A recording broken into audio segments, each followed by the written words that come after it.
Hello, hello, hello. This is Tom from Tom and Ruth Philippine Adventures. Today I want to talk about watermelon. I'm kidding. I have a watermelon shirt on. Everybody's been teasing me about it. Said, man, don't eat any watermelon. It's just stupid jokes. Hey, I paid $3 for it at Walmart. I got a bunch of different type shirts, all kinds of stuff. Today I want to talk about living in the Philippines. Where do you live?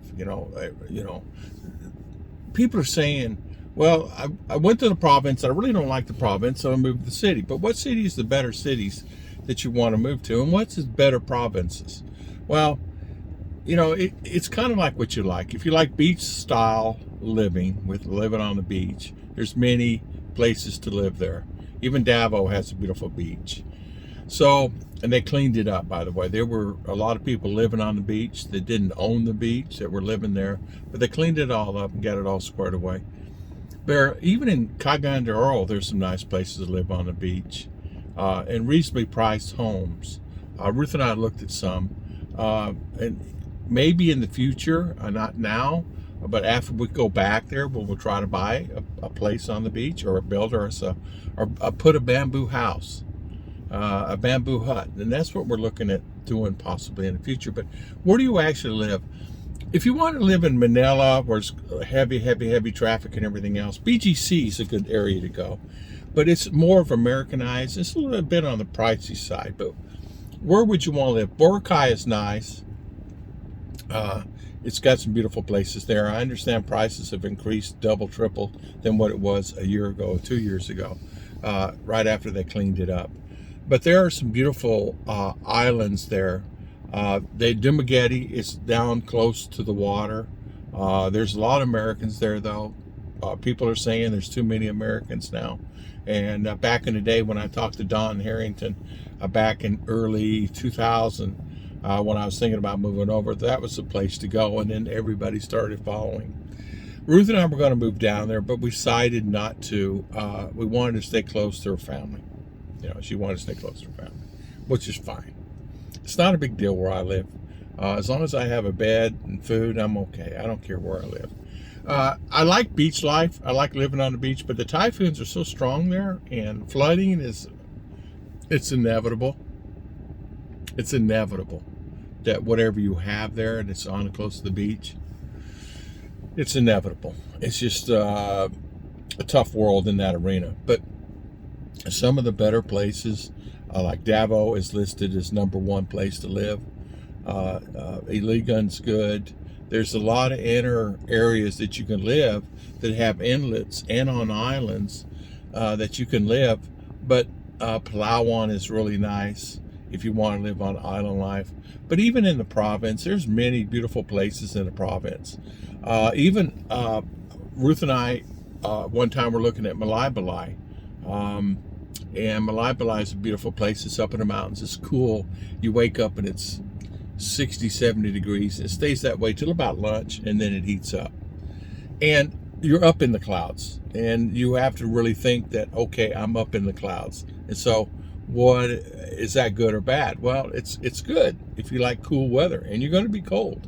It's going to get cold. We stayed up there a few days. You guys remember back in the day of my birthday, we stayed a week or so there. And it was just absolutely beautiful and gorgeous. It had a swimming pool, the whole 9 yards. Really enjoyed ourselves there. But there are great places to live. But if you get more in the pockets of the province, it's going to be hot. I mean, it's really going to be hot. At least on the coast side, you're going to get the breezes. You're going to get a few breezes. Cagayan de Oro, you got breezes. Even over on the Davao side, you got a few breezes. Dumaguete's got breeze. Cebu's another area. A lot of people have said that Cebu's kind of gone downhill. And even when I was there was a lot of graffiti and things like that. It's not necessarily that there's more crime, more so than it is anywhere else. It's just that the area itself, and let's face it, all the islands of the Philippines are saturated, oversaturated. People from Hong Kong, people from Dubai, Saudi, Korea are just moving in. China, just moving into these areas as quickly as they can. Even surrounding me where I'm at in my house, there in Mindanao, in Maramag, there are, when I first got there, there was basically, land was basically open. We bought land from our the professor at church. And there was people around us, but it was open, you know. Now it's like we're saturated. Where the lady behind us arguing that our fence line was on her fence line, and she wanted 2 more feet, and the other side wanted 2 more feet, and it's like, are you kidding me, right? But luckily we have an open lot next to us, and that gives us a little sense of freedom, you know, where you don't have a wall all the way up. It's 7-8 feet high.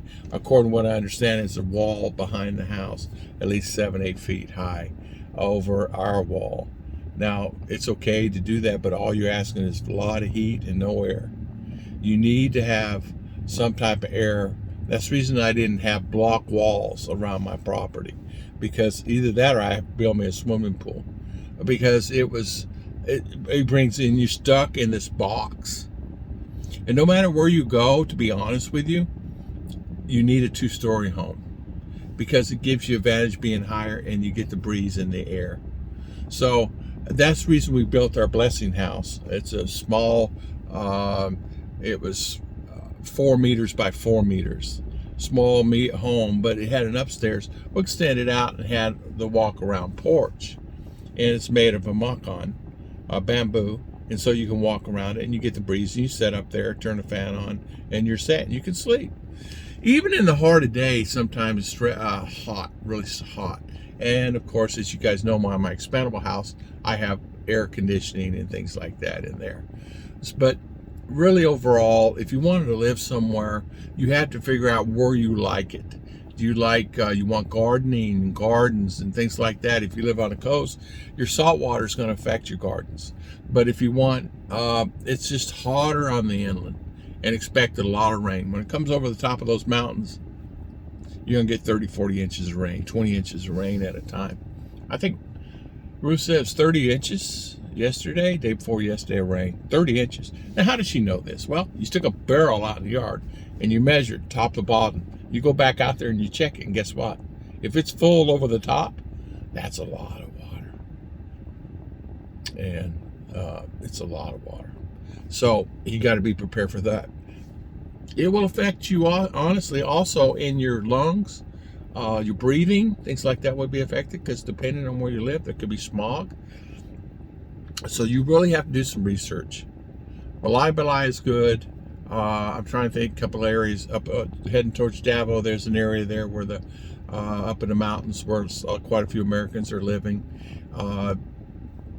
They choose to live up where the clouds are, and there's nothing wrong with that, because you get the early morning rain and you get the afternoon rains when the clouds roll over the top, and you can actually feel the mist in the clouds. It's really nice. It's really comfortable, and comfortable for me. That's what I love. I love that. So living there is an adventure, and it's an adventure every day. But always be prepared for unexpected, meaning brownouts, power outages, things like that. But you can live really cheap there. So you get solar, or you get generator, or you get wind. There's so many different things you can do. I want to thank everybody for always watching my videos. God bless everybody, and I'll see you next time on Tom and Ruth Philippine Adventures.